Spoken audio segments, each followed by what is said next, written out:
kepada Bapak Ahmad Mutaha. Ya, silakan. Nah, kalau telah terjadi di Indonesia, misalnya ada seorang non-muslim yang membuat onar kepada Islam di Indonesia, apakah boleh orang muslim tersebut membalas berperang kepada non-muslim? Sekian dari pertanyaan saya. Wassalamualaikum warahmatullahi wabarakatuh. Ya, begitu ya. Kira-kira mungkin bisa saya simpulkan pertanyaannya mungkin kapan ya? Kapan muslim bisa memerangi non-muslim? Seperti itu sebenarnya? Iya. Ya. Sederhananya seperti itu saja ya. Beberapa ya, 5 pertanyaan. Lady first, yang perempuan dulu. Fikih ada perbedaan pendapat di antara mazhabul arba'ah yang menyatakan bahwa sababul qital itu apa? Sebab kita boleh memerangi non-muslim itu apa? Kalau mazhab Syafi'i yang kuat ya karena kekufurannya. Tapi mazhab lain bukan karena kekufurannya, akan tetapi bidzulmi.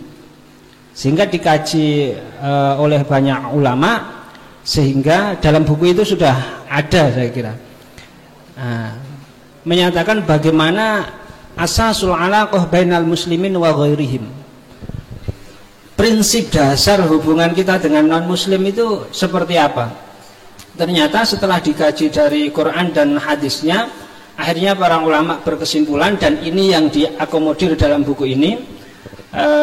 Di sana diantaranya dalam Takmilah Majmu' umpamanya dinyatakan bahwa asasul alaqah bainal muslimin wa ghairihim, relasi antara muslim dan non muslim secara mendasar itu adalah alal musalamah wal amni, sesuai dengan alal musalamah wal amni, berdasarkan saling menjaga keamanan, saling menjaga keselamatan, la alal harbi wal qital, tidak berdasarkan peperangan atau konflik. Maka kita sangat janggal dengan wa'ala khilafin ya. Kalau itu dipaksakan bahwa asasul alaqah bainal muslimin wa ghairihim itu adalah karena kekufurannya, karena dia kafir maka dia harus dibunuh. Ternyata tidak. Nabi Agung Muhammad sallallahu alaihi wasallam melarang dalam peperangan membunuh wanita, membunuh orang tua, membunuh anak-anak. Padahal itu adalah kafir. Ternyata tidak dilarang. Ternyata dilarang. Nabi Agung Muhammad SAW melarang pembunuhan semacam itu. Ini satu contoh mendasar yang melatar belakangi akhirnya ulama atau dalam buku ini memilih pendapat yang menyatakan asasul alaqah bainal muslimin wa ghairihim itu adalah alal musalamah. Jawaban sederhananya, bagaimana sebuah komunitas Islam atau negara, atau dalam konteks dulu ya, negaranya para khulafaur rasyidin, bagaimana mereka memerangi orang lain itu karena berdasarkan kezalimannya. Ini juga diperkuat oleh sejarah bahwa Rasulullah Shallallahu Alaihi Wasallam ketika di Makkah itu banyak yang terintimidasi, terpersekusi, dijajah, disakiti oleh Abu Jahal, Abu Lahab dan yang lain sebagainya. Sampai-sampai Abdurrahman bin Auf, Al-Miqdad bin Al-Aswad dan yang lain sebagainya menyatakan, Nabi, ayo kita ambil sikap fisik, perlawanan fisik. Tapi ternyata sama baginda Kanjeng Nabi Agung Muhammad sallallahu alaihi wasallam, wa kuffu aydiyakum, sekalian cegah, saya tidak diperintah, belum diperintah untuk melakukan perlawanan secara fisik. Baru setelah itu ke Madinah, hijrah ke Madinah, akhirnya turunlah ayat-ayat qital. Udzina lilladzina yuqataluna bi annahum zulimu wallahu ala nasrihim laqadir. Diizinkan bagi orang-orang yang diperangi, yaitu sebab mereka dizalimi, untuk berperang, maksudnya untuk melawan secara fisik, melawan secara militer.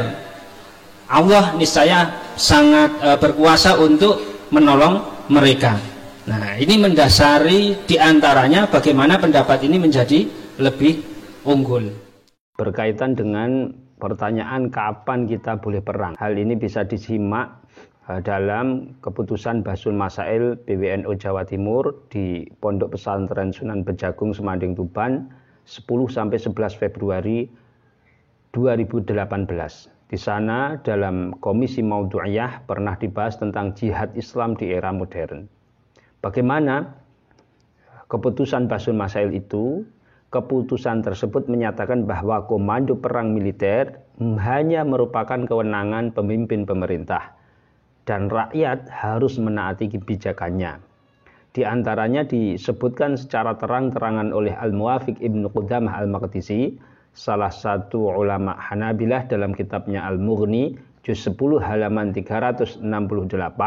Beliau menegaskan, wa amrul jihad maukulun ilal imam wajtihadih wa yalzamur ra'iyah ta'atuhu fi ma yarahu min dzalik.